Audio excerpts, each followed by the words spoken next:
ਘਣ ਹਰ ਬੂੰਦ ਸੁਹਾਵਣੀ ਨੀਵੀਂ ਹੋਏ ਅਗਾਸੋਂ ਆਵੈ। ਆਪ ਗਵਾਏ ਸਮੁੰਦ ਵੇਖ ਸਿੱਪੈ ਦੇ ਮੂੰਹ ਵਿੱਚ ਸਮਾਵੈ। ਭਾਈ ਗੁਰਦਾਸ ਸਾਹਿਬ ਜੀ ਨੇ ਇਸ ਪੌੜੀ ਦੇ ਵਿੱਚ ਸਿੱਖ ਦੇ ਘਰ ਦੇ ਬਾਰੇ ਤੇ ਉਹਦੇ ਨਿੱਜੀ ਜੀਵਨ ਦੇ ਬਾਰੇ ਇੱਕ ਗੱਲ ਬੋਲੀ ਹੈ ਕਿ ਉਹ ਇੰਨਾ ਭਰਿਆ ਹੋਣਾ ਚਾਹੀਦਾ ਹੈ ਕਿ ਜਦੋਂ ਕੋਈ ਉਹਦੇ ਲਾਗੇ ਆਉਂਦਾ ਹੈ ਤੇ ਉਹ ਖਾਲੀ ਨਹੀਂ ਜਾਣਾ ਚਾਹੀਦਾ।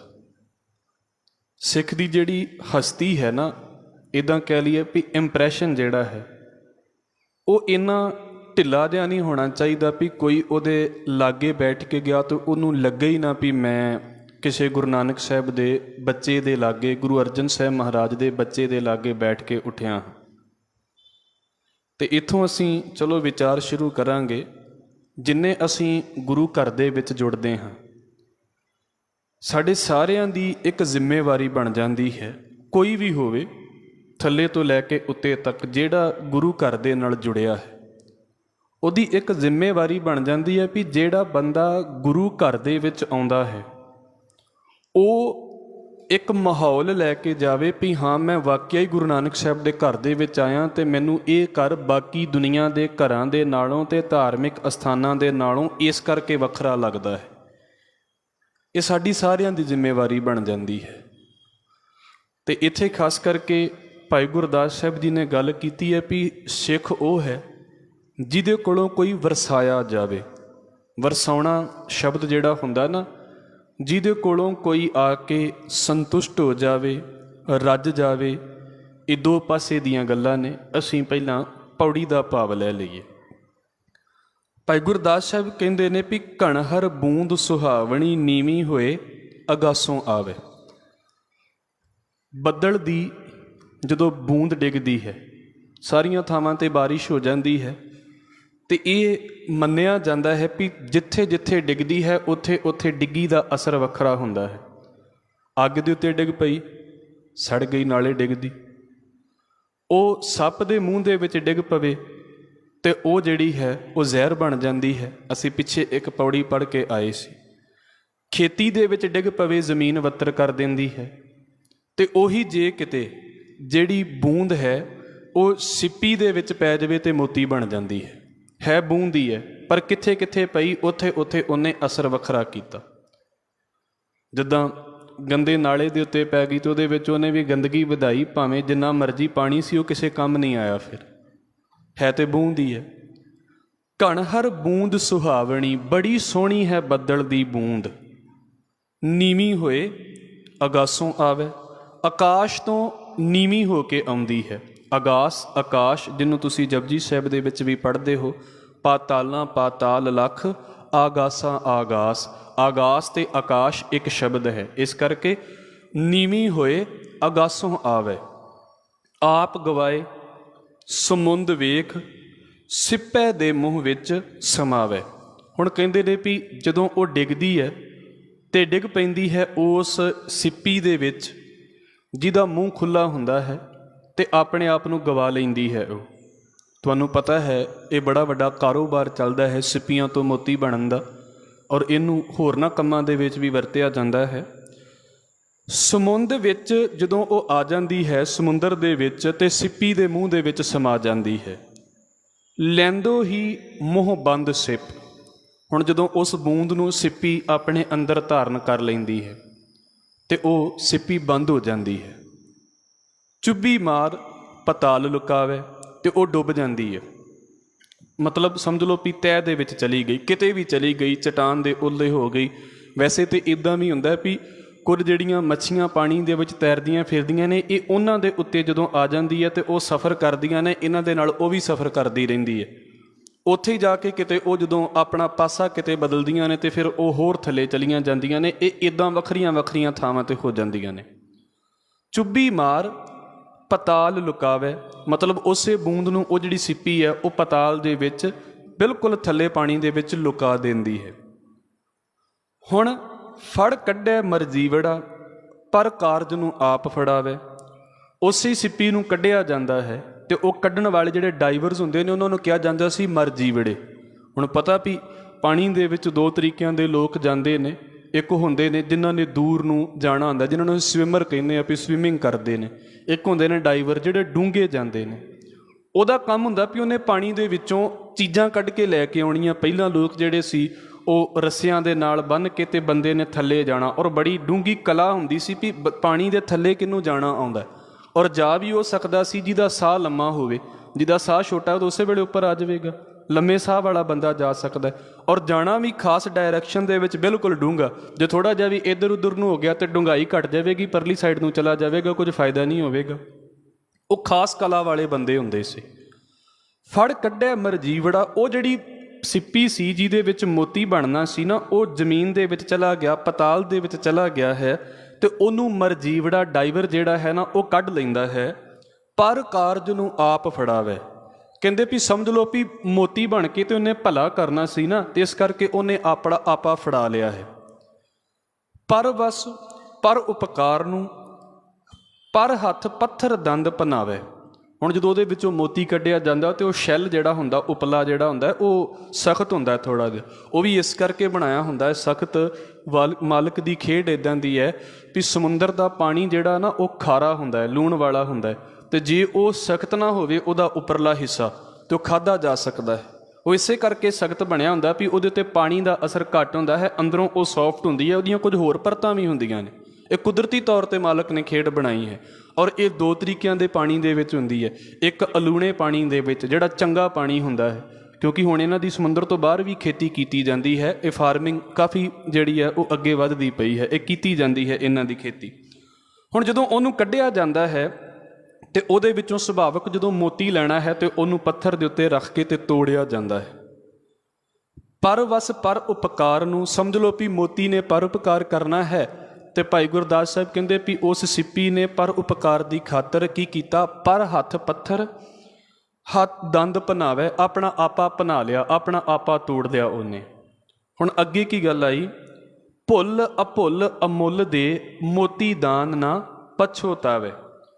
ਮਤਲਬ ਜਿੱਦਾਂ ਮਰਜ਼ੀ ਹੋਵੇ, ਜਿਹੋ ਜਿਹੀ ਮਰਜ਼ੀ ਹਾਲਤ ਦੇ ਵਿੱਚ ਹੋਵੇ, ਉਹ ਆਪਣੇ ਅੰਦਰੋਂ ਨਾ ਮੋਤੀ ਦਾਨ ਕਰ ਦਿੰਦੀ ਹੈ। ਜਿਹੜੀ ਸਿੱਪੀ ਹੈ, ਸਿੱਪੀ ਦੇ ਅੰਦਰੋਂ ਆਪਣੇ ਅੰਦਰੋਂ ਉਹ ਮੋਤੀ ਦਾਨ ਕਰ ਦਿੰਦੀ ਹੈ। ਅਤੇ ਦਾਨ ਕਰਕੇ ਕੀ ਕਰਦੀ ਹੈ? ਪਛਤਾਉਂਦੀ ਨਹੀਂ ਹੈ। ਭੁੱਲ ਅਭੁੱਲ ਅਮੁੱਲ ਦੇ ਮੋਤੀ ਦਾਨ ਨਾ ਪਛੋਤਾਵੇ। ਹੁਣ ਇੱਥੋਂ ਤੱਕ ਤੇ ਗੱਲ ਆ ਗਈ ਹੈ ਸਿੱਪੀ ਦੀ ਅਤੇ ਮੋਤੀ ਦੀ ਗੱਲ ਆ ਗਈ। ਹੁਣ ਆਹ ਜਿਹੜੀ ਅਗਲੀ ਪੰਕਤੀ ਆਉਣੀ ਹੈ, ਇਹ ਹੁਣ ਬਾਕੀ ਪੰਕਤੀਆਂ ਦੇ ਨਾਲ ਰਿਲੇਟਡ ਕਰਕੇ ਉਹਦੇ ਨਾਲ ਮਿਲਾ ਕੇ ਤੇ ਫਿਰ ਅਸੀਂ ਗੁਰਮਤਿ ਦੀ ਗੱਲ ਸਮਝਣੀ ਹੁੰਦੀ ਹੈ। ਜਿੱਦਾਂ ਅਸੀਂ ਅਕਸਰ ਕਹਿ ਰਹੇ ਹਾਂ ਵੀ ਭਾਈ ਉਦਾਹਰਨਾਂ ਦੇ ਨਾਲ ਨਹੀਂ ਜੁੜਨਾ, ਗੱਲ ਜੁੜਨੀ ਹੈ ਸਿਧਾਂਤ ਦੇ ਨਾਲ। ਵੀ ਭਾਈ ਸਾਹਿਬ ਕਹਿ ਕੀ ਰਹੇ ਨੇ? ਸਫਲ ਜਨਮ ਕੋਈ ਵਰਸਾਵੇ। ਭਾਈ ਗੁਰਦਾਸ ਸਾਹਿਬ ਕਹਿੰਦੇ ਵੀ ਵੇਖੋ ਜਨਮ ਕਿੱਥੋਂ ਹੋਇਆ? ਇੱਕ ਬੂੰਦ ਤੇ ਸਿੱਪੀ ਦਾ ਮਿਲ ਜਾਣਾ ਤੇ ਮੋਤੀ ਦਾ ਜਨਮ ਹੋ ਗਿਆ। ਤੇ ਮੋਤੀ ਨੇ ਕਿੰਨਾ ਸਫ਼ਰ ਕੀਤਾ ਤੇ ਬਾਅਦ 'ਚ ਪਰ ਉਪਕਾਰ ਦੀ ਖਾਤਰ ਜਿਹੜਾ ਹੈ ਉਹਨੇ ਸਿੱਪੀ ਨੇ ਆਪਣੇ ਆਪ ਨੂੰ ਤੜਾ ਲਿਆ। ਮਤਲਬ ਸਿੱਪੀ ਦੇ ਕੋਲੋਂ ਕੋਈ ਵਰਸਾਇਆ ਗਿਆ। ਵਰਸਾਉਣ ਦਾ ਮਤਲਬ ਵੈਸੇ ਹੁੰਦਾ ਹੈ ਜਿੱਥੋਂ ਕਿਸੇ ਦਾ ਫਾਇਦਾ ਹੋ ਗਿਆ। ਸਿੱਪੀਆਂ ਕਈ ਖਾਲੀ ਵੀ ਨਿਕਲ ਆਉਂਦੀਆਂ ਨੇ, ਜਿਹੜੀਆਂ ਖਾਲੀ ਨਿਕਲ ਆਈਆਂ ਉਹਨਾਂ ਨੂੰ ਤੋੜਨ ਦਾ ਵੀ ਕੀ ਫਾਇਦਾ ਹੋਇਆ। ਹੁਣ ਇਹਨੂੰ ਅਸੀਂ ਸਿੱਖ ਦੇ ਜੀਵਨ ਦੇ ਨਾਲ ਮਿਲਾ ਕੇ ਵੇਖਣਾ ਹੈ। ਸਾਡੇ ਚੰਗੇ ਕੰਮ ਨੇ, ਸਾਡੇ ਬੁਰੇ ਕੰਮ ਨੇ। ਜ਼ਿੰਦਗੀ ਤਾਂ ਮੁੱਕ ਹੀ ਜਾਵੇਗੀ ਨਾ, ਚਾਹੇ ਚੋਰ ਹੈ ਤੇ ਚਾਹੇ ਸਾਧ ਹੈ, ਇੱਕ ਨਾ ਇੱਕ ਦਿਨ ਤੇ ਜ਼ਿੰਦਗੀ ਖਤਮ ਹੋ ਹੀ ਜਾਣੀ ਹੈ। ਇਹ ਕੋਈ ਲੰਮਾ ਸਮਾਂ ਨਹੀਂ ਰਹਿਣਾ। ਭਾਈ ਗੁਰਦਾਸ ਸਾਹਿਬ ਕਹਿੰਦੇ ਨੇ ਵੀ ਜਨਮ ਉਹੀ ਸਫਲ ਹੈ ਜਿਹੜੇ ਜਨਮ ਦੇ ਵਿੱਚ ਕੋਈ ਵਰਸਾਇਆ ਜਾਂਦਾ ਹੈ ਸਾਡੇ ਕੋਲੋਂ। ਮਤਲਬ ਜੇ ਇਸ ਜ਼ਿੰਦਗੀ 'ਚ ਅਸੀਂ ਕਿਸੇ ਦਾ ਭਲਾ ਕਰ ਸਕਦੇ ਹਾਂ, ਸਾਡੇ ਕੋਲੋਂ ਫਾਇਦਾ ਹੋਇਆ ਤੇ ਫਿਰ ਹੀ ਇਹ ਜ਼ਿੰਦਗੀ ਹੈ, ਨਹੀਂ ਤੇ ਇਹ ਜਨਮ ਸਫਲ ਨਹੀਂ ਹੈ। ਆ ਕੇ ਤੇ ਨਿਕਲ ਜਾਣ ਵਾਲਾ ਜਨਮ ਹੈ, ਬਸ ਗਵਾਚਣ ਵਾਲਾ ਜਨਮ ਹੈ। ਅਸੀਂ ਕੁਝ ਕੁ ਉਦਾਹਰਨਾਂ ਇਹਦੇ ਵਿੱਚੋਂ ਸਮਝਣ ਦੀ ਕੋਸ਼ਿਸ਼ ਕਰਾਂਗੇ। ਦੋ ਤਰੀਕਿਆਂ ਦੇ ਪਰ ਉਪਕਾਰ ਕਰਦੇ ਨੇ ਲੋਕ। ਇੱਕ ਪਰ ਉਪਕਾਰ ਉਹ ਹੁੰਦੇ ਨੇ ਜਿਸ ਪਰ ਉਪਕਾਰ ਦੇ ਵਿੱਚ ਨਾ ਤੇ ਉਹਨਾਂ ਨੂੰ ਕੋਈ ਫਾਇਦਾ ਹੁੰਦਾ ਤੇ ਨਾ ਦੂਜਿਆਂ ਨੂੰ ਕੋਈ ਫਾਇਦਾ ਹੁੰਦਾ। ਉਹ ਬਸ ਨਾਮ ਦੇ ਪਰ ਉਪਕਾਰ ਹੁੰਦੇ ਨੇ। ਇੱਕ ਪਰ ਉਪਕਾਰ ਉਹ ਹੁੰਦੇ ਨੇ ਜਿਹਦੇ ਵਿੱਚ ਉਹਨਾਂ ਦਾ ਸਮਾਂ ਵੀ ਘੱਟ ਲੱਗਦਾ ਹੈ ਪਰ ਲੋਕਾਂ ਨੂੰ ਵੀ ਬੜਾ ਫਾਇਦਾ ਹੋ ਜਾਂਦਾ ਹੈ। ਜਿੱਦਾਂ ਪਹਿਲਾਂ ਲੋਕ ਕੀ ਕਰਦੇ ਹੁੰਦੇ ਸੀ ਵੀ ਲੋਕਾਂ ਲਈ ਖੂਹ ਲਵਾ ਦੇਣੇ ਉਹਨਾਂ ਨੇ। ਹੁਣ ਖੂਹ 'ਤੇ ਲੱਗ ਗਏ, ਜਿੰਨੇ ਖੂਹ ਲਾਏ ਉਹ ਵੀ ਚੜ੍ਹਾਈ ਕਰ ਗਏ, ਉਹਨਾਂ ਦੇ ਅਗਲੇ ਵੀ ਚੜ੍ਹਾਈ ਕਰ ਗਏ, ਖੂਹ ਚੱਲਦੇ ਰਹਿੰਦੇ ਹੁੰਦੇ ਸੀ। ਜਿੰਨੇ ਪਾਣੀ ਪੀਣਾ ਉਹਦਾ ਹੀ ਫਾਇਦਾ ਹੋ ਜਾਣਾ। ਇਹ ਕੀ ਹੁੰਦਾ ਸੀ ਵੀ ਇੱਕ ਵਾਰ ਦਾ ਕੰਮ ਹੈ, ਪਰ ਉਹਦਾ ਫਾਇਦਾ ਕਿੰਨੇ ਚਿਰ ਦਾ ਹੈ? ਸਾਰੀ ਜ਼ਿੰਦਗੀ ਦਾ ਹੀ ਫਾਇਦਾ ਰਹਿ ਗਿਆ। ਅਸੀਂ ਇੱਦਾਂ ਦੇ ਕੰਮ ਕਰਨੇ ਹੁੰਦੇ ਨੇ ਵੀ ਭਾਈ ਮੇਰੇ ਕੋਲੋਂ ਕਿਸੇ ਦੂਸਰੇ ਬੈਠੇ ਨੂੰ ਕੀ ਫਾਇਦਾ ਹੋ ਰਿਹਾ ਹੈ। ਸਮਾਂ ਤਾਂ ਬਰਬਾਦ ਹੋਵੇਗਾ ਹੀ। ਮੈਂ ਤਾਂ ਅਕਸਰ ਕਹਿੰਦਾ ਹੁੰਦਾ ਹਾਂ, ਵੇਖੋ ਕਿਸੇ ਵੀ ਕੰਮ ਲਈ ਬੈਠੀਏ ਜ਼ਿੰਦਗੀ ਦੇ ਵਿੱਚ ਤਾਂ ਕਦੀ ਮੀਟਰ ਰੁਕਦਾ ਹੀ ਨਹੀਂ ਨਾ, ਇਹ ਤਾਂ ਚੱਲੀ ਜਾਂਦਾ। ਭਾਵੇਂ ਸੌਂ ਕੇ ਕੱਢ ਲਓ ਜ਼ਿੰਦਗੀ ਦੇ 100 ਸਾਲ, ਜਿਹੜੇ ਸੌਂ ਕੇ ਵੀ ਨਿਕਲ ਜਾਣੇ ਨੇ।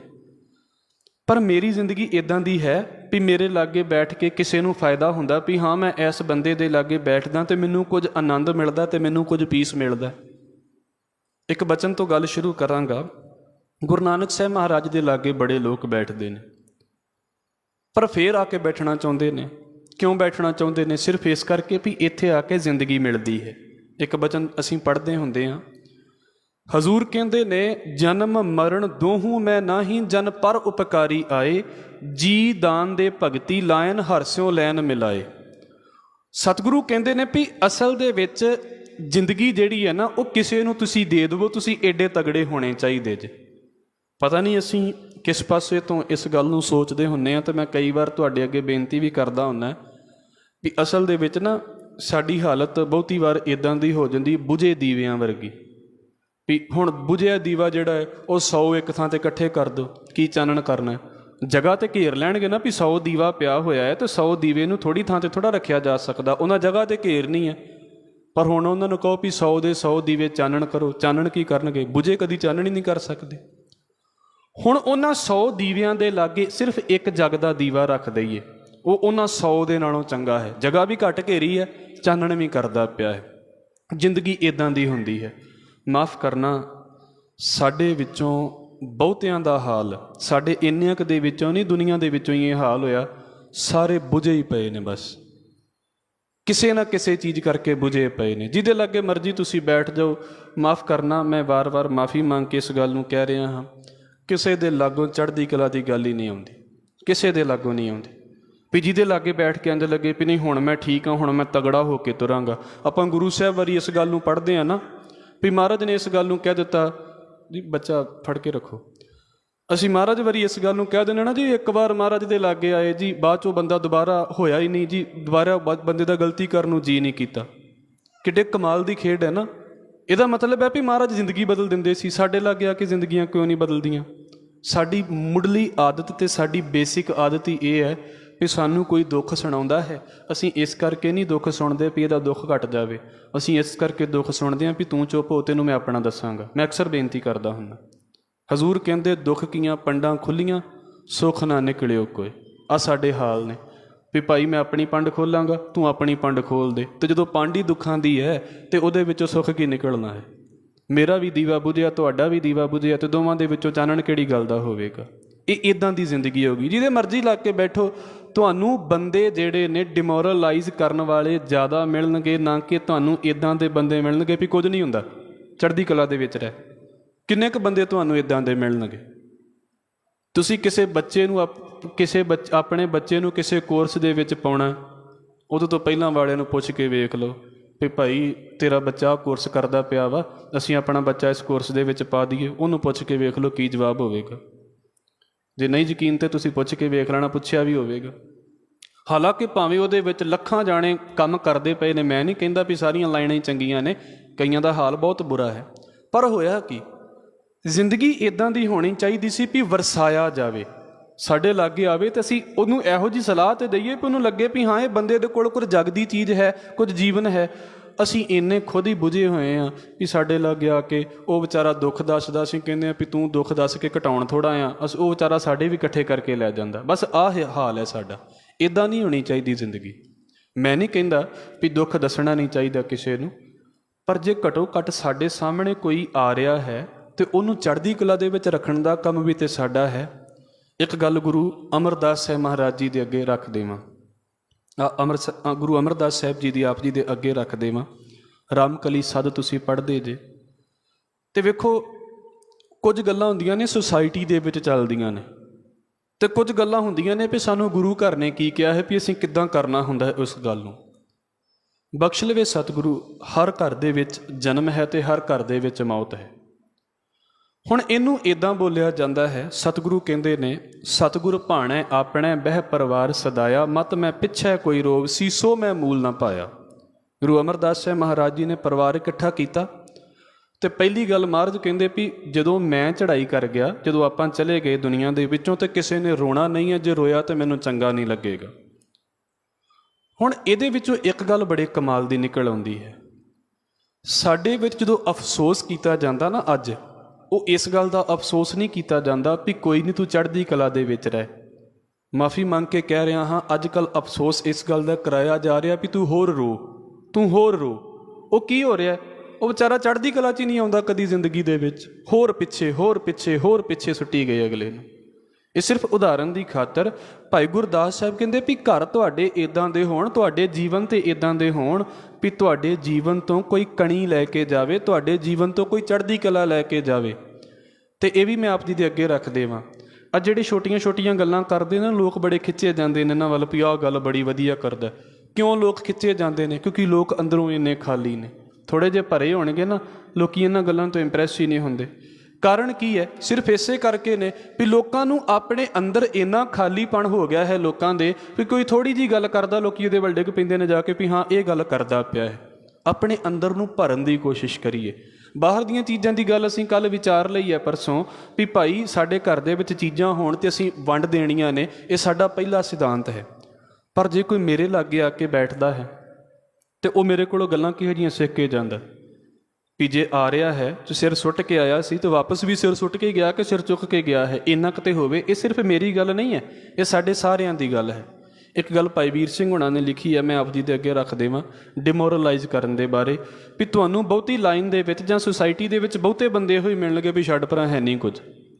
ਕਿਸੇ ਵੀ ਲਾਈਨ ਦੇ ਵਿੱਚ ਚਲੇ ਜਾਓ, ਨੌਕਰੀ ਵਾਲੀ ਲਾਈਨ ਹੈ ਵੀ ਆਹ ਕੰਮ ਕਰ ਲਾਂ ਮੈਂ, ਆਹ ਕੋਰਸ ਕਰ ਲਾਂ, ਉੱਥੇ ਵੀ ਸਾਡੀ ਲਾਈਨ ਦੇ ਵਿੱਚ ਵੀ ਇਹੋ ਹੀ ਹਾਲ ਹੈ। ਤੁਹਾਨੂੰ 70 ਤੋਂ 80% ਬੰਦੇ ਇਹੋ ਹੀ ਮਿਲਣਗੇ ਜਿਹੜੇ ਕਹਿਣਗੇ ਹੈ ਨਹੀਂ ਕੁਝ। ਸਾਰੀ ਜ਼ਿੰਦਗੀ ਮਹਾਰਾਜ ਦੇ ਘਰ ਦਾ ਖਾਂਦੇ ਰਹਿੰਦੇ ਨੇ, ਫਿਰ ਵੀ ਕਹਿੰਦੇ ਹੈ ਨਹੀਂ ਕੁਝ। ਇੱਦਾਂ ਦੇ ਬੰਦੇ। ਉਹ ਭਾਈ ਵੀਰ ਸਿੰਘ ਹੋਣਾ ਨੇ ਇੱਕ ਅਮਰ ਲੇਖ, ਉਹਨਾਂ ਦੀ ਕਿਤਾਬ ਹੈ, ਉਹ ਟਰੈਕਟ ਛਾਪਦੇ ਹੁੰਦੇ ਸੀ, ਅਤੇ ਉਹਨਾਂ ਨੇ ਉਹ ਲੇਖ ਲਿਖਿਆ। ਉਹ ਕਹਿੰਦੇ ਵੀ ਕਿਸੇ ਨਾ ਬੰਦੇ ਨੂੰ ਨੌਕਰੀ ਮਿਲ ਗਈ, ਅਤੇ ਨੌਕਰੀ ਇੱਦਾਂ ਦੀ, ਜਦੋਂ ਉਹਦਾ ਨਾਮ ਆਇਆ ਨਾ, ਅਤੇ ਨਾਮ ਦੇ ਅੱਗੇ ਭਾਈ ਸ਼ਬਦ ਲਿਖਿਆ ਸੀ ਵੀ ਇਹ ਜਦੋਂ ਲੈਟਰ ਆਈ ਤਾਂ ਲੈਟਰ ਦੇ ਉੱਤੇ ਭਾਈ ਸ਼ਬਦ ਲਿਖਿਆ ਸੀ। ਤਾਂ ਕਹਿੰਦੇ ਭਾਈ ਵੀਰ ਸਿੰਘ ਕਹਿੰਦੇ ਵੀ ਮੈਨੂੰ ਉਹ ਮਿਲੇ, ਸ਼ਾਇਦ ਅਜਮੇਰ ਦੇ ਵਿੱਚ ਮਿਲੇ, ਅਤੇ ਮੈਨੂੰ ਉਹਨਾਂ ਨੇ ਗੱਲ ਦੱਸੀ ਵੀ ਜਦੋਂ ਸਾਨੂੰ ਲੈਟਰ ਮਿਲੀ ਤਾਂ ਸਾਨੂੰ ਬੜਾ ਦੁੱਖ ਲੱਗਾ ਅਤੇ ਖੁਸ਼ੀ ਵੀ ਬੜੀ ਹੋਈ। ਕਹਿੰਦੇ ਮੈਂ ਪੁੱਛਿਆ ਵੀ ਕਿਹੜੀ ਗੱਲ ਦੀ ਖੁਸ਼ੀ ਅਤੇ ਕਿਹੜੀ ਗੱਲ ਦਾ ਦੁੱਖ ਹੋਇਆ? ਕਹਿੰਦੇ ਖੁਸ਼ੀ ਸਾਨੂੰ ਇਸ ਗੱਲ ਦੀ ਹੋਈ ਵੀ ਸਾਨੂੰ ਸਰਕਾਰ ਵੱਲੋਂ ਨੌਕਰੀ ਮਿਲ ਗਈ ਸੀ, ਅਤੇ ਦੁੱਖ ਸਾਨੂੰ ਇਸ ਗੱਲ ਦਾ ਹੋਇਆ ਵੀ ਸਾਡੇ ਨਾਂ ਦੇ ਅੱਗੇ ਭਾਈ ਲਾਇਆ ਹੋਇਆ ਸੀ। ਹੁਣ ਤੁਹਾਡੇ ਲਈ ਵੀ ਤਾਂ ਭਾਈ ਸ਼ਬਦ ਉਹੀ ਆ ਵੀ ਗੁਰਦੁਆਰੇ ਵਾਲਾ ਭਾਈ ਹੈ, ਬੰਦੇ ਪਿੱਛੇ ਭਾਈ ਲਾ ਦਿਓ ਤਾਂ ਉਹ ਮੰਨਦਾ ਹੀ ਨਹੀਂ ਵੀ ਮੈਂ ਭਾਈ ਹਾਂ। ਹਾਲਾਂਕਿ ਗੁਰੂ ਨਾਨਕ ਸਾਹਿਬ ਦੇ ਤਾਂ ਮਰਦਾਨਾ ਵੀ ਭਾਈ ਹੈ, ਗੁਰਦਾਸ ਜੀ ਵੀ ਭਾਈ ਨੇ, ਭਾਈ ਗੁਰਦਾਸ ਸਾਹਿਬ ਜਿਹਨਾਂ ਨੂੰ ਅਸੀਂ ਵਿਚਾਰਦੇ ਪਏ, ਸਾਡੇ ਤਾਂ ਸ਼ਬਦ ਹੀ ਭਾਈ ਸੀ। ਚਲੋ ਸਰਦਾਰ ਸ਼ਬਦ ਚੜ੍ਹਦੀ ਕਲਾ ਵਾਲਾ ਹੈ, ਹੋਣਾ ਚਾਹੀਦਾ ਹੈ, ਪਰ ਭਾਈ ਲਫ਼ਜ਼ ਬੁਰਾ ਨਹੀਂ ਹੈ। ਕਿਤੇ ਸਮਾਂ ਬਣੇ ਇਹਨੂੰ ਵਿਚਾਰਾਂਗੇ। ਕਹਿੰਦੇ ਬੜਾ ਦੁੱਖ ਲੱਗਾ ਵੀ ਸਾਡੇ ਲਈ ਭਾਈ ਲਫ਼ਜ਼ ਆ ਗਿਆ। ਭਾਈ ਵੀਰ ਸਿੰਘ ਕਹਿੰਦੇ ਵੀ ਅਸੀਂ ਨਾ ਪੜਤਾਲ ਕੀਤੀ ਵੀ ਇਹ ਲਫ਼ਜ਼ ਇਹਨੂੰ ਇੰਨਾ ਬੁਰਾ ਕਿਉਂ ਲੱਗਾ, ਇੰਨਾ ਲਫ਼ਜ਼ ਇਹਨੂੰ, ਇਹ ਲਫ਼ਜ਼ ਤਾਂ ਬੜੇ ਕਮਾਲ ਦਾ ਹੈ ਅਤੇ ਇਹਨੂੰ ਬੁਰਾ ਕਿਉਂ ਲੱਗਾ? ਕਹਿੰਦੇ ਅਸੀਂ ਨਾ ਥੋੜ੍ਹਾ ਜਿਹਾ ਪਿਛਲੇ ਜੀਵਨ ਨੂੰ ਵਿਚਾਰਿਆ। ਬਚਪਨ ਦੇ ਵਿੱਚ ਇਹਦਾ ਜਿਹੜਾ ਪਿਤਾ ਸੀ ਨਾ, ਇਸ ਬੰਦੇ ਦਾ ਜਿਹਨੂੰ ਨੌਕਰੀ ਮਿਲੀ ਸੀ, ਉਹ ਕਿਤੇ ਥੋੜ੍ਹਾ ਬਹੁਤਾ ਨਿਤਨੇਮ ਕਰ ਲੈਂਦਾ ਸੀ, ਥੋੜ੍ਹਾ ਬਹੁਤਾ ਪਾਠ ਕਰ ਲੈਂਦਾ ਸੀ, ਅਤੇ ਜਿਹੜੇ ਗੁਰਦੁਆਰੇ ਮੱਥਾ ਟੇਕਣ ਜਾਂਦਾ ਸੀ ਨਾ ਇਹ ਬਚਪਨ ਦੇ ਵਿੱਚ, ਉੱਥੋਂ ਦਾ ਜਿਹੜਾ ਭਾਈ ਸੀ, ਮੈਂ ਖੁਦ ਹਾਂ, ਵਾਹਿਗੁਰੂ ਬਖਸ਼ ਲਵੇ, ਮਹਾਰਾਜ ਨੇ ਬਣਾਇਆ ਅਤੇ ਮੈਂ ਆਪਣੀ ਗੱਲ ਵਿੱਚ ਰੱਖ ਕੇ ਕਰਦਾ ਪਿਆ। ਉਹ ਕਹਿੰਦੇ ਜਿਹੜੇ ਧਰਮਸ਼ਾਲਾ ਦੇ ਵਿੱਚ ਉਹ ਮੱਥਾ ਟੇਕਣ ਜਾਂਦਾ ਸੀ ਨਾ, ਜਿਹੜਾ ਉੱਥੋਂ ਦਾ ਭਾਈ ਸੀ, ਉਹਨੂੰ ਕੜਾਹ ਬਣਾਉਣ ਤੋਂ ਬਿਨਾਂ ਕੁਝ ਨਹੀਂ ਸੀ ਆਉਂਦਾ। ਮੈਂ ਮਹਾਰਾਜ ਦੇ ਕੋਲੋਂ ਮਾਫੀ ਮੰਗ ਕੇ ਕਹਿ ਰਿਹਾ। ਕਹਿੰਦੇ ਉਹਨੂੰ ਕੜਾਹ ਬਣਾਉਣ ਤੋਂ ਬਿਨਾਂ ਕੁਝ ਨਹੀਂ ਸੀ ਆਉਂਦਾ ਹੁੰਦਾ। ਅਤੇ ਹੁਣ ਜਿਹਨੂੰ ਕੜਾਹ ਬਣਾਉਣ ਤੋਂ ਬਿਨਾਂ ਕੁਝ ਨਹੀਂ ਆਉਣਾ, ਉਹਦੇ ਕੋਲ ਜਿਨ੍ਹਾਂ ਨੇ ਮੱਥੇ ਟੇਕਣ ਜਾਣੇ ਨੇ, ਉਹਨਾਂ ਦੀ ਮਨ ਦੇ ਵਿੱਚ ਭਾਈ ਦੀ ਇਮੇਜ ਕਿੱਦਾਂ ਦੀ ਬਣੇਗੀ? ਉਹਨਾਂ ਨੂੰ ਭਾਈ ਉਹੀ ਲੱਗੇਗਾ ਵੀ ਜਿਹਦੇ ਨਾਮ ਅਗਰ ਭਾਈ ਜੁੜ ਗਿਆ ਉਹਦਾ ਮਤਲਬ ਹੈ ਸਿਰਫ ਕੜਾਹ ਦੇ ਵਿੱਚ ਖੁਰਪਾ ਮਾਰਨ ਵਾਲਾ, ਇਹਦੇ ਤੋਂ ਵੱਧ ਕੁਝ ਨਹੀਂ ਹੈ। ਅਤੇ ਜਿਹੜੇ ਇਹੋ ਜਿਹੇ ਭਾਈ ਦੇ ਕੋਲ ਜਾ ਕੇ ਕਿਤੇ ਗੱਲ ਸੁਣਨਗੇ, ਅਤੇ ਭਾਈ ਨੇ ਗੱਲ ਵੀ ਤਾਂ ਇਹੋ ਹੀ ਸੁਣਾਉਣੀ ਆ ਵੀ ਬਸ ਖੁਰਪਾ ਮਾਰ ਲਓ, ਸਿੱਖੀ ਤੁਹਾਡੀ ਪੂਰੀ ਹੈ, ਜੇ ਤੂੰ ਅੱਗੇ ਕੁਝ ਨਹੀਂ ਕਰਨਾ। ਕਿਉਂਕਿ ਭਾਈ ਨੂੰ ਆਉਂਦਾ ਹੋਵੇ ਤਾਂ ਭਾਈ ਕੁਝ ਦੱਸੇ ਅੱਗੇ। ਅਤੇ ਇਹੋ ਜਿਹੇ ਭਾਈ ਦੇ ਕੋਲ ਆਏ ਹੋਏ ਸਿੱਖ ਵੀ ਜਿੱਦਾਂ ਦੇ ਬਣਨਗੇ, ਫਿਰ ਤੁਹਾਨੂੰ ਪਤਾ ਹੀ ਹੈ ਕੀ ਹਾਲਤ ਹੈ ਪਿੰਡਾਂ ਦੇ ਵਿੱਚ ਜਾ ਕੇ ਤੁਸੀਂ ਵੇਖੋ। ਉਹਨੂੰ ਕੀ ਕਿਹਾ ਗਿਆ ਵੀ ਬੰਦਿਆਂ ਦੇ ਨਾਲ ਜੁੜ ਕੇ ਨਾਮ ਵੀ ਬਦਨਾਮ ਹੋ ਗਏ। ਸਾਡੀ ਹਾਲਤ ਇੱਦਾਂ ਦੀ ਨਹੀਂ ਸੀ ਹੋਣੀ ਚਾਹੀਦੀ। ਅਸੀਂ ਇੰਨਾ ਕਿਤੇ ਪੜ੍ਹੀਏ, ਸਾਡੇ ਵੇਖੋ ਇੱਕ ਨਾ ਮੈਂ ਸ਼ਾਇਦ ਪਿੱਛੇ ਵੀ ਇਸ ਗੱਲ ਨੂੰ ਬੋਲਿਆ ਸੀ, ਇਹ ਹੁਣ ਨਾ ਕੰਮ ਵੱਧਦਾ ਜਾ ਰਿਹਾ, ਤੇ ਅੱਗੇ ਸਕੋਪ ਕਾਫੀ ਹੈ। ਜੇ ਬੰਦਾ ਥੋੜ੍ਹਾ ਜਿਹਾ ਸਿਆਣਾ ਹੋਵੇ ਤਾਂ ਕਾਫੀ ਪੈਸੇ ਕਮਾ ਲਵੇਗਾ ਇਸ ਕੰਮ ਦੇ ਵਿੱਚ। ਉਹਨੂੰ ਕਿਹਾ ਜਾਂਦਾ ਕਾਉਂਸਲਿੰਗ। ਅੱਜ ਕੱਲ੍ਹ ਬੜਾ ਵੱਡਾ ਇਸ ਗੱਲ ਦਾ ਕੰਮ ਚੱਲਦਾ ਪਿਆ, ਕਾਉਂਸਲਿੰਗ ਦਾ। ਕੰਮ ਕੀ ਹੈ? ਸਲਾਹ ਦੇਣੀ ਹੈ ਬਸ ਲੋਕਾਂ ਨੂੰ, ਹੈ ਕੁਝ ਵੀ ਨਹੀਂ ਹੈ। ਪਰ ਉਹ ਉਹੀ ਕੰਮ ਕਰ ਸਕਦਾ ਜਿਹੜਾ ਬੰਦਾ ਖੁਦ ਮੈਂਟਲੀ ਪ੍ਰਿਪੇਅਰ ਹੈ। ਨਹੀਂ ਤਾਂ ਇੰਨੇ ਕੇਸ ਲੈ ਕੇ ਬੰਦਾ ਸ਼ਾਮਾਂ ਨੂੰ ਘਰ ਦੇ ਵਿੱਚ ਜਾਂਦਾ ਵੀ ਥੋੜ੍ਹੇ ਸਾਲਾਂ ਬਾਅਦ ਬੰਦਾ ਖੁਦ ਸੋਚਦਾ ਵੀ ਮੈਂ ਤਾਂ ਹੈਰਾਨ ਹੋ ਗਿਆ ਵੀ ਕਿਹੋ ਜਿਹੇ ਕੇਸ ਲੋਕਾਂ ਦੇ ਕੋਲ ਆਉਂਦੇ ਨੇ। ਸਿਰਫ ਕਾਉਂਸਲਿੰਗ ਕਰਨੀ ਹੈ ਜੀ, ਦੱਸੋ ਸਾਨੂੰ ਬੱਚਾ ਕਿਹੜੇ ਪਾਸੇ ਪੜ੍ਹਾਈਏ। ਕਮਾਲ ਦੀ ਗੱਲ ਹੈ ਨਾ, ਮਾਂ ਪਿਓ ਖੁਦ ਪੜ੍ਹੇ ਨੇ ਤਾਂ ਵੀ ਨਹੀਂ ਪਤਾ ਲੱਗਦਾ ਪਿਆ ਕਿਹੜੇ ਪਾਸੇ ਬੱਚਾ ਪੜ੍ਹਾਈਏ। ਕਾਉਂਸਲਿੰਗ ਕਰਨੀ ਹੈ ਜੀ, ਸਾਡੇ ਘਰ 'ਤੇ ਇਸ ਗੱਲ ਦਾ ਮਸਲਾ ਸਾਡੇ ਘਰ ਦਾ ਹੱਲ ਤੀਜਾ ਬੰਦਾ ਕਰੇਗਾ। ਕਿਉਂ? ਕਿਉਂਕਿ ਕਾਉਂਸਲਿੰਗ ਵਾਲਿਆਂ ਨੇ ਉਹਨੇ ਨਾਲੇ ਮਸਲਾ ਹੱਲ ਕਰ ਦੇਣਾ, ਨਾਲੇ ਪੈਸੇ ਦੇ ਦੇਣੇ। ਵੈਸੇ ਪੈਸੇ ਦੇ ਦਿੱਤੇ ਸਾਨੂੰ ਲੱਗਦਾ ਮਸਲਾ ਹੱਲ ਹੋ ਹੀ ਜਾਣਾ, ਕਿਉਂਕਿ ਪੈਸੇ ਦੇ ਦਿੱਤੇ ਨੇ। ਕਿੰਨਾ ਕੰਮ ਹੈ ਇੱਥੇ। ਤਾਂ ਚਲੋ ਅਜੇ ਇੰਡੀਆ ਦੇ ਵਿੱਚ ਹੌਲੀ ਹੌਲੀ ਟਰੈਂਡ ਦੇ ਵਿੱਚ ਆ ਰਿਹਾ ਹੈ, ਬਾਹਰ ਬਹੁਤ ਟਰੈਂਡ ਹੈ ਇਸ ਚੀਜ਼ ਦਾ ਵੀ ਕਾਉਂਸਲਿੰਗ ਕਰਦੇ ਨੇ। ਬਸ ਥੋੜ੍ਹੀ ਬਹੁਤੀ ਮੈਂਟਲੀ ਅਪਸੈਟ ਹੋ ਗਈ ਹੈ ਜ਼ਿੰਦਗੀ, ਥੋੜ੍ਹਾ ਬਹੁਤੀ ਸਟਰੈਸ ਆ ਗਈ ਹੈ ਜੀ, ਹੁਣ ਕੀ ਲੋੜ ਹੈ ਜੀ, ਇਹਨੂੰ ਕਾਉਂਸਲਿੰਗ ਦੀ ਲੋੜ ਹੈ। ਅਤੇ ਜੇ ਬੰਦਾ ਖੁਦ ਹੀ ਇੰਨਾ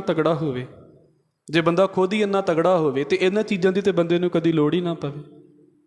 ਕਿਉਂ ਜਾ ਰਿਹਾ ਹੈ ਬੰਦਾ ਇਹਨਾਂ ਥਾਵਾਂ ਦੇ ਉੱਤੇ? ਮੈਂ ਨਹੀਂ ਕਹਿੰਦਾ, ਠੀਕ ਹੈ ਕੁਝ ਕੇਸ ਬੜੇ ਵਿਗੜ ਜਾਂਦੇ ਨੇ, ਸਾਰਾ ਕੁਝ ਹੋ ਜਾਂਦਾ ਹੈ, ਸਾਈਕੈਟਰਿਸਟ ਦੇ ਕੋਲ ਵੀ ਜਾ ਕੇ ਬੈਠਣਾ ਪੈਂਦਾ ਹੈ, ਇਹ ਸਾਰਾ ਕੁਝ ਚੱਲਦਾ ਹੈ, ਦਵਾਈਆਂ ਵੀ ਦਿੰਦੇ ਨੇ ਇਸ ਪਾਸੇ ਦੀਆਂ।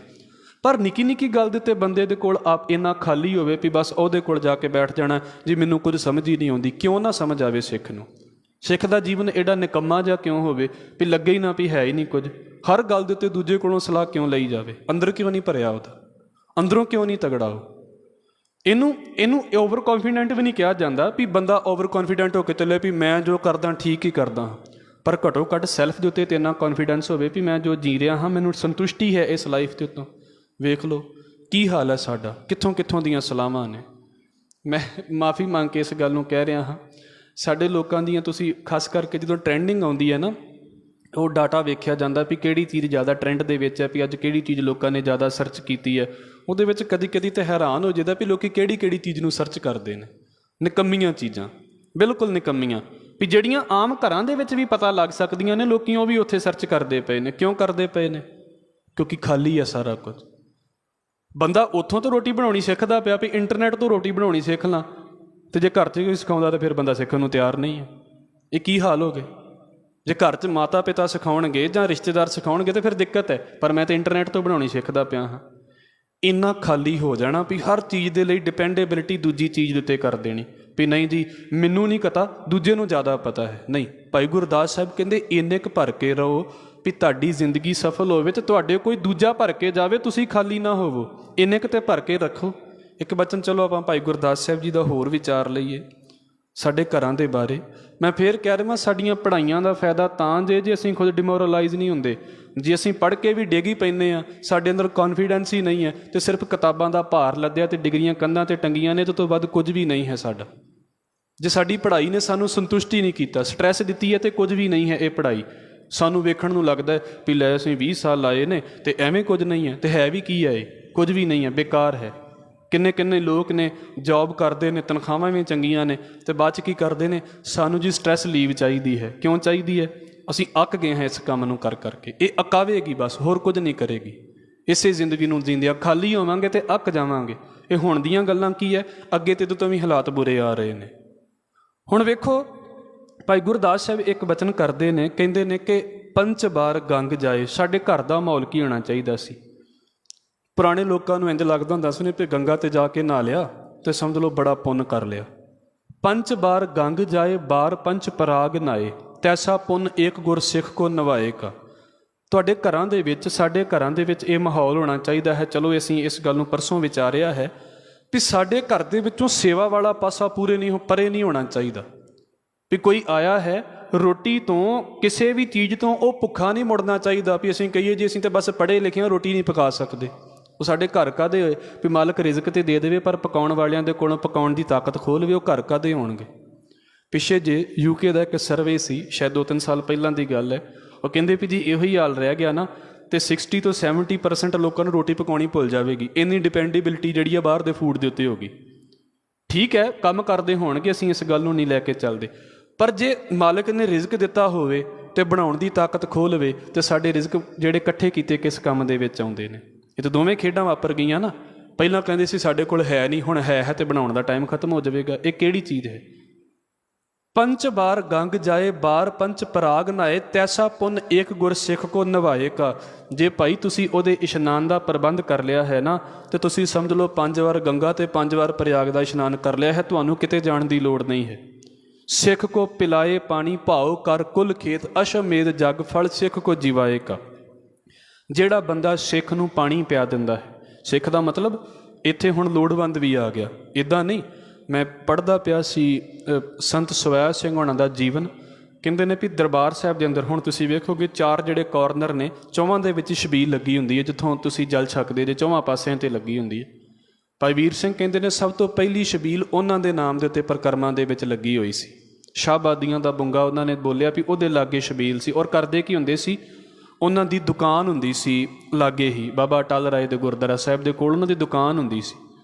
ਅਤੇ ਦੁਕਾਨ ਦੇ ਵਿੱਚ ਸੰਗਤ ਨੇ ਜਦੋਂ ਆਉਣਾ, ਥੋੜ੍ਹਾ ਟਾਈਮ ਦੁਕਾਨ ਕਰਨੀ, ਸ਼ਾਮਾਂ ਨੂੰ ਅਤੇ ਸਵੇਰੇ ਉਹਨਾਂ ਨੇ ਕੁਝ ਜਿਹੜਾ ਉਹ ਪਾਣੀ ਵਾਲਾ ਬਰਤਨ ਲੈ ਕੇ ਚਲੇ ਜਾਣਾ, ਨਾਲ ਕੁਝ ਬਾਟੇ ਲੈ ਜਾਣੇ, ਅਤੇ ਬਸ ਆਉਂਦੀ ਜਿਹੜੀ ਸੰਗਤ ਹੈ, ਆਉਂਦੀ ਜਾਂਦੀ ਸੰਗਤ ਹੈ, ਉਹਨੂੰ ਜਲ ਛਕਾਈ ਜਾਣਾ ਅਤੇ ਸਾਰਾ ਦਿਨ। ਔਰ ਇੱਦਾਂ ਦੀ ਸੇਵਾ ਜਦੋਂ ਉਹਨਾਂ ਨੇ ਕੀਤੀ, ਬਾਕੀ ਸੰਗਤ ਨੇ ਨਾਲ ਮਿਲ ਕੇ ਸੇਵਾ ਕਰਨੀ ਸ਼ੁਰੂ ਕਰ ਦਿੱਤੀ। ਹੌਲੀ ਹੌਲੀ ਸੇਵਾ ਇੰਨੀ ਵੱਧ ਗਈ ਵੀ ਪੱਕੀ ਛਬੀਲ ਜਿਹੜੀ ਸੀ ਉਹ ਉਹਨਾਂ ਦੇ ਨਾਮ ਦੇ ਉੱਤੇ ਹੋ ਗਈ, ਪੁਰਾਣੀ ਛਬੀਲ ਉਹੀ ਉਹਨਾਂ ਦੇ ਨਾਂ ਦੇ ਉੱਤੇ ਹੈ। ਇੰਨੀ ਪਾਣੀ ਦੀ ਜਿਹੜੀ ਸੇਵਾ ਹੈ, ਤੁਹਾਨੂੰ ਵੀ ਤਾਂ ਪਤਾ ਹੈ। ਚਲੋ ਪਰਿਕਰਮਾ ਕਰਦੇ ਜੇ ਦਰਬਾਰ ਸਾਹਿਬ ਦੇ ਉਹਨਾਂ ਕੋਨਿਆਂ ਦੇ ਵਿੱਚ ਨਾ ਹੋਵੇ ਛਬੀਲ, ਤਾਂ ਕਿੰਨਾ ਬੰਦਾ ਪਿਆਸਾ ਰਹਿ ਸਕਦਾ ਹੈ, ਕਿਉਂਕਿ ਉਹ ਥੋੜ੍ਹਾ ਨਹੀਂ ਹੈ ਜਗ੍ਹਾ ਜਿਹਦੇ ਵਿੱਚ ਘੁੰਮ ਕੇ ਜਾਣਾ ਹੁੰਦਾ, ਪਰਿਕਰਮਾ ਕਰਨੀ ਹੁੰਦੀ ਹੈ। ਅਤੇ ਹੁਣ ਤਾਂ ਚਲੋ ਸਹੂਲਤਾਂ ਬੜੀਆਂ ਨੇ, ਆਪਣਾ ਪਾਣੀ ਵੀ ਲੈ ਜਾਂਦੇ ਹਾਂ, ਉਦੋਂ ਤਾਂ ਹਾਲ ਹੀ ਦੂਜੇ ਹੁੰਦੇ ਸੀ। ਸਿੱਖ ਕੋ ਪਿਲਾਏ ਪਾਣੀ ਭਾਓ ਕਰ ਕੁਲ ਖੇਤ, ਅਸ਼ਮੇਧ ਜਗ ਫਲ ਸਿੱਖ ਕੋ ਜਿਵਾਏਗਾ। ਜਦੋਂ ਸਿੱਖ ਨੇ ਪਾਣੀ ਪਿਆਤਾ, ਸਮਝ ਲਓ ਤੁਹਾਨੂੰ ਜਿਹੜਾ ਹੈ ਨਾ ਉਹ ਕੁਰਸ਼ੇਤਰ ਦੇ ਜੱਗ ਦਾ, ਅਤੇ ਦੂਜੇ ਨੰਬਰ ਦੇ ਉੱਤੇ ਅਸ਼ਮੇਧ ਜੱਗ ਦਾ ਫਲ ਮਿਲ ਗਿਆ। ਕਿਤੇ ਜਾ ਕੇ ਕਰਾਉਣ ਦੀ ਲੋੜ ਨਹੀਂ ਵੀ ਫਲਾਣੀ ਥਾਂ ਦੇ ਉੱਤੇ ਜਾ ਕੇ ਤੇ ਦਾਨ ਕਰਨਾ ਅਤੇ ਫਿਰ ਜ਼ਿਆਦਾ ਫਲ ਮਿਲੇਗਾ। ਭਾਈ ਗੁਰਦਾਸ ਸਾਹਿਬ ਕਹਿੰਦੇ ਸਿੱਖਾਂ ਨੂੰ ਪਾਣੀ ਪਿਆ ਦਿਓ, ਸਿੱਖਾਂ ਦੀ ਸੇਵਾ ਕਰ ਦਿਓ, ਸਾਰਾ ਕੁਝ ਇਹਦੇ ਵਿੱਚ ਆ ਗਿਆ ਹੈ।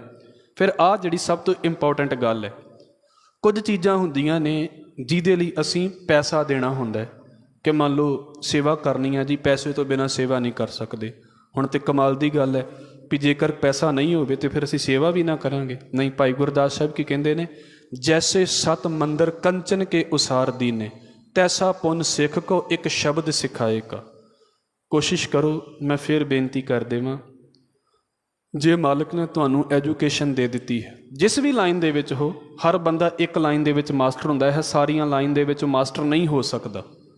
ਇਹ ਸਭ ਤੋਂ ਵੱਡਾ ਵਹਿਮ ਹੁੰਦਾ ਬੰਦੇ ਨੂੰ ਵੀ ਮੈਨੂੰ ਸਾਰਾ ਹੀ ਪਤਾ ਹੈ। ਇਹ ਵਹਿਮ ਜਿਹੜਾ ਨਾ ਉਹ ਘੱਟੋ ਘੱਟ +2 ਤੋਂ ਬਾਅਦ ਟੁੱਟਣਾ ਸ਼ੁਰੂ ਹੋ ਜਾਂਦਾ, ਜਦੋਂ ਅੱਧੇ ਸਿਲੇਬਸ ਕਰ ਦਿੰਦੇ ਨੇ ਵੀ ਭਾਈ ਸਾਰਾ ਨਹੀਂ ਤੂੰ ਪੜ੍ਹ ਸਕਦਾ, ਇੱਕ ਲਾਈਨ ਚੁਣ ਲੈ ਆਪਣੀ ਕਿਹੜੀ ਲਾਈਨ ਦੇ ਵਿੱਚ ਅੱਗੇ ਜਾਣਾ।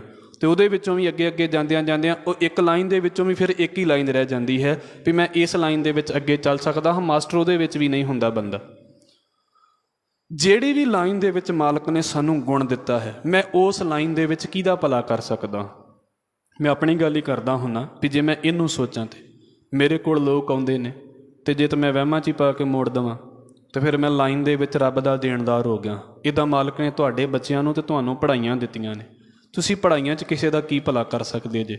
ਠੀਕ ਹੈ, ਅਸੀਂ ਇਹ ਨਹੀਂ ਕਹਿੰਦੇ ਵੀ ਕਮਾਈ ਵਾਲੇ ਪਾਸੇ 'ਤੇ ਨਾ ਚੰਗੀ ਟਿਊਸ਼ਨ ਅੱਜ ਕੱਲ੍ਹ ਬੜੀ ਮਹਿੰਗੀ ਆਉਂਦੀ ਹੈ, ਮਹਿੰਗੇ ਖਰਚੇ ਕਰਕੇ ਪੜ੍ਹੇ ਨੇ, ਉਹ ਪੈਸੇ ਇਹਨਾਂ ਚੀਜ਼ਾਂ ਦੇ ਲਏ ਜਾਂਦੇ ਨੇ। ਪਰ ਕੋਸ਼ਿਸ਼ ਕਰਕੇ ਵੇਖਿਓ ਵੀ ਮੇਰੇ ਕੋਲ ਕੋਈ ਲੋੜਵੰਦ ਬੰਦਾ ਆ ਰਿਹਾ ਹੈ ਅਤੇ ਮੈਂ ਉਹਦੀ ਹੈਲਪ ਕਰਦਾ ਪਿਆ ਹਾਂ ਕਿ ਨਹੀਂ ਹੈਲਪ ਕਰਦਾ ਪਿਆ। ਭਾਈ ਗੁਰਦਾਸ ਸਾਹਿਬ ਕਹਿੰਦੇ ਇੱਕ ਪਾਸੇ 100 ਮੰਦਰ ਤੁਸੀਂ ਸੋਨੇ ਦੇ ਬਣਾ ਲਓ, ਅਤੇ ਇੱਕ ਪਾਸੇ ਇੱਕ ਸਿੱਖ ਨੂੰ ਇੱਕ ਸ਼ਬਦ ਸਿਖਾ ਦਿਓ, ਬਸ ਤੁਸੀਂ। ਇਹ ਦੋਵਾਂ ਚੀਜ਼ਾਂ ਦੀ ਬਰਾਬਰੀ ਹੈ, ਇਹ ਪੈਰਲਰ ਨੇ ਗੱਲਾਂ। ਹੁਣ ਇਮਾਨਦਾਰੀ ਦੇ ਨਾਲ ਮਹਾਰਾਜ ਦੇ ਕੋਲੋਂ ਮਾफ़ੀ ਮੰਗ ਕੇ ਇਸ ਗੱਲ ਨੂੰ ਕਹਾਂਗਾ, ਮੈਂ ਆਪਣੀ ਜ਼ਿੰਦਗੀ 'ਚ ਕਿਸੇ ਨੂੰ ਸ਼ਬਦ ਸਿਖਾਇਆ ਹੈ, ਕਿਸੇ ਨੂੰ ਐਜੂਕੇਸ਼ਨ ਦਿੱਤੀ ਹੈ। ਔਰ ਸਿਰਫ ਐਜੂਕੇਸ਼ਨ ਦਿਮਾਗੀ ਨਹੀਂ, ਇਹ ਕੰਮ ਤਾਂ ਸਕੂਲ ਵੀ ਬੜਾ ਕਰਦੇ ਨੇ। ਉਹ ਐਜੂਕੇਸ਼ਨ ਜਿਹਦੇ ਨਾਲ ਉਹਨਾਂ ਦੀ ਜ਼ਿੰਦਗੀ ਬਣ ਜਾਵੇ, ਉਹ ਤਾਂ ਐਜੂਕੇਸ਼ਨ ਵਕਤੀ ਹੁੰਦੀ ਆ ਨਾ। ਕਿੰਨੀਆਂ ਸਿਲੇਬਸ ਦੀਆਂ ਕਿਤਾਬਾਂ ਨੇ, ਪੇਪਰ ਹੋਣ ਤੋਂ ਬਾਅਦ 'ਚ ਅਸੀਂ ਕਦੀ ਖੋਲ੍ਹ ਕੇ ਵੀ ਨਹੀਂ ਵੇਖੀਆਂ। ਉਹ ਵਕਤੀ ਪੜ੍ਹਾਈ ਹੁੰਦੀ ਹੈ, ਜ਼ਰੂਰੀ ਹੈ। ਪਰ ਇੱਦਾਂ ਦੀ ਗੱਲ ਮੈਂ ਕਿਸੇ ਨੂੰ ਦੱਸੀ ਹੋਵੇ ਜਾਂ ਮੈਨੂੰ ਕਿਸੇ ਨੇ ਦੱਸੀ ਹੋਵੇ ਜਿਹੜੀ ਮੇਰੀ ਸਾਰੀ ਜ਼ਿੰਦਗੀ 'ਚ ਕੰਮ ਆ ਰਹੀ ਹੈ, ਭਾਈ ਗੁਰਦਾਸ ਸਾਹਿਬ ਉਹਨੂੰ ਕਹਿੰਦੇ ਨੇ ਵੀ ਇਹੋ ਜਿਹਾ ਸ਼ਬਦ ਸਿਖਾ ਦਿਓ, ਉਹਨੂੰ ਬਾਣੀ ਦੇ ਨਾਲ ਜੋੜ ਦਿਓ। ਸਮਝ ਲਓ ਤੁਸੀਂ 100 ਸੋਨੇ ਦੇ ਮੰਦਰ ਬਣਾ ਲਏ, ਉਹਨਾਂ ਤੋਂ ਵੀ ਜ਼ਿਆਦਾ ਪੁੰਨ ਇਸ ਗੱਲ ਦੇ ਵਿੱਚ ਹੈ ਵੀ ਤੁਸੀਂ ਸਿੱਖ ਨੂੰ ਸ਼ਬਦ ਸਿਖਾ ਦਿੱਤਾ ਹੈ। ਜੈਸੇ 20 ਬਾਰ ਦਰਸ਼ਨ ਸਾਧ ਕੀਆ ਕਾਹੂੰ, ਤੈਸਾ ਪੁੰਨ ਤੈਸਾ ਫਲ ਸਿੱਖ ਕੋ ਚਾਪ ਪੱਗ ਸੁਲਾਏਗਾ। ਸਿੱਖ ਦੀ ਤੁਸੀਂ ਸੇਵਾ ਕਰ ਦਿੱਤੀ ਹੈ ਨਾ, ਤੇ ਸਮਝ ਲਓ ਵੀ 20 ਸਾਧੂਆਂ ਦਾ ਇੱਕੋ ਵਾਰ ਦਰਸ਼ਨ ਤੁਸੀਂ ਕਰ ਲਿਆ ਹੈ। ਹੁਣ ਇਹ ਮਾਹੌਲ ਕਿੱਥੇ ਜਾਵੇਗਾ?